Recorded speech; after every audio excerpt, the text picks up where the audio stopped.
The Buddha is not an ordinary being like us. The Buddha is not an ordinary being like us. Because the Buddha is not an ordinary being like us, whatever interaction we have with each other has karma. If I give a gift to Cindy and I give it with good intention, it has very good karma.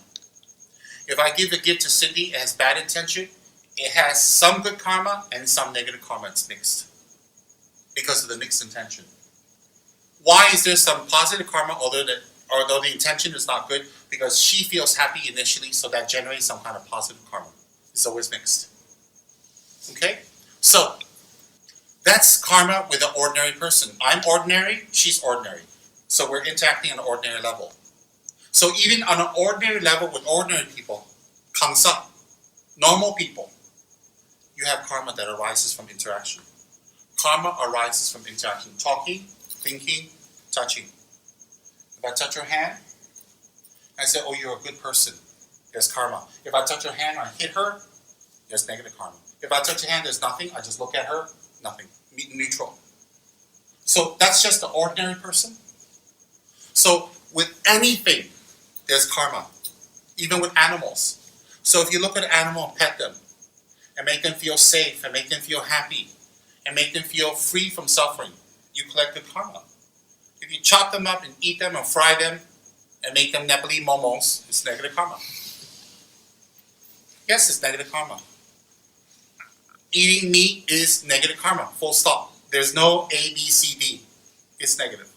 Because how you eat the meat, you must kill. Whether your friend kills, the butcher kills, the supermarket kills, somebody's got to kill. You buy, they kill, you get the karma. So eating meat is negative karma, full stop. I don't want to hear what all the weird Buddhists say. I'm weird, but not that weird. I don't want to hear what all the people say. You eat meat, it's negative karma, full stop. There's no way about it. And I can debate with people to prove to them it's negative karma. After I debate, they be quiet. Yes, because I'm not making this up. Whether you look at the Hinayan scriptures, the Pali scriptures, it will tell you clearly it's harmful. It's harmful to the animal, it's harmful to yourself. So if I'm nice to the animal, good karma. Chop them up, make them nepali momo, it's bad karma. Right? That's one. So, any interaction with animals, spirits. Malaysians are afraid of spirits. You say ghost, you say spirit, they jump. You just say gui, they jump. They're very scared of spirits. 9 out of 10 Malaysians are very, very scared of spirits. 9 out of 10. And that's because they don't understand the nature of spirits. They don't understand the nature of spirits. So they're afraid. Anything we don't understand, we usually have confusion. Now, if we do all kinds of rituals, and we capture the spirit, and make them be our slaves, we become a famous Bomo Cindy. And we get the spirits to steal things from Mingwan. We get the spirits to steal, lose food so he loses weight. We get the spirits to go slap Antoinette because she forgot her assignment again. That's negative karma.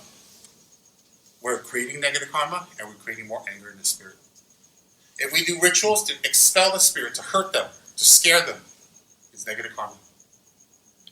Negative karma is harming any living being.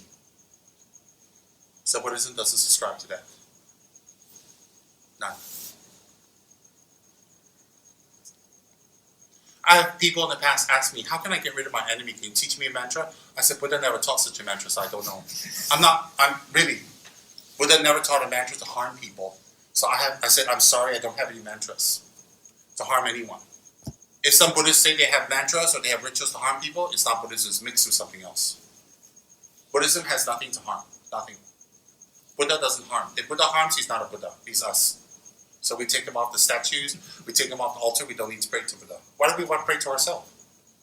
Why would Cindy put me on the altar? I'm not a Buddha. Why would I put Cindy on the altar? We're the same. Very simple, same.